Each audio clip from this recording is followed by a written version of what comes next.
Du coup, let's go. Alors, on va faire un slide et puis après on va faire questions-réponses et on peut s'arrêter machin. On a en gros 9 slides, mais vous allez voir, ça va aller vite.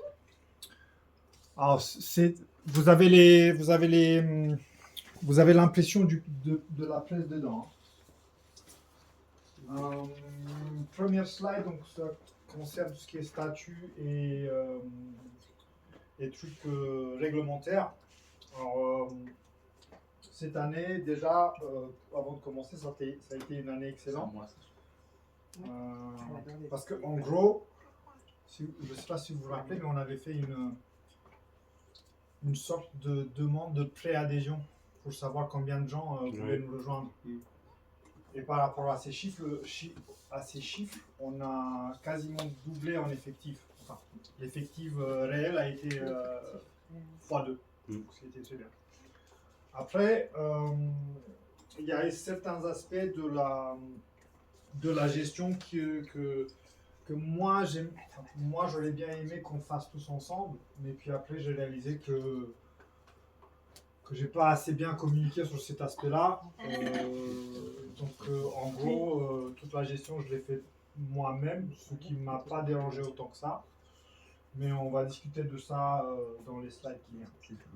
En gros, du coup, ce que j'ai fait, c'est que j'ai modifié les statuts. Donc, tous ceux qui est membres fondateurs, mais qui ne participent pas aux tâches de gestion, il n'aura plus de réduction totale. Il y aura une réduction, une bonne réduction, mais pas totale. Et l'exception à ça fait l'équipe d'enseignement parce qu'on doit se tirer de l'argent en tant qu'enseignant de quelque part. Voilà, donc cet argent-là qui va rentrer va de toute façon être utilisé pour acheter des jacuzzis et des piscines. Donc bon, voilà, on va le dépenser exactement comme on a envie. Qu'est-ce que j'ai fait? Oui, il y avait plusieurs rôles l'année d'avant. J'ai tout mis dans un même rôle. En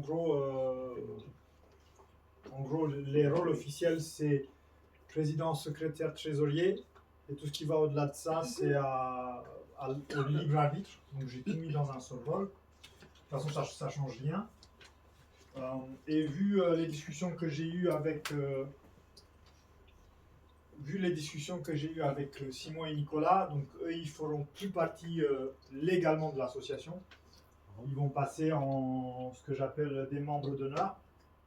Donc ils auront un rôle consultatif, mais ils n'apparaissent plus dans les statuts. Pourquoi? Parce que moi, j'ai besoin...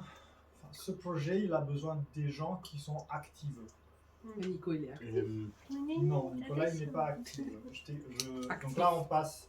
Faut que tu la prennes. Tu veux pas la prendre? Je vais la prendre. Ouais. Et alors? Donc, Il fallait te barrer.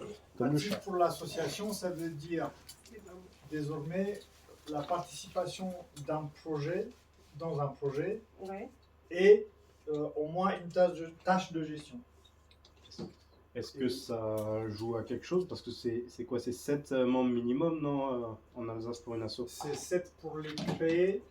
Ah ok, pour après on s'en fout. Mais après, il te faut les 3. Ok, nickel. Et au-delà des 3, enfin, tu peux pas être moins de 3. Mais au début, il faut que tu sois 7. Ok. Voilà. Ok, ça change rien.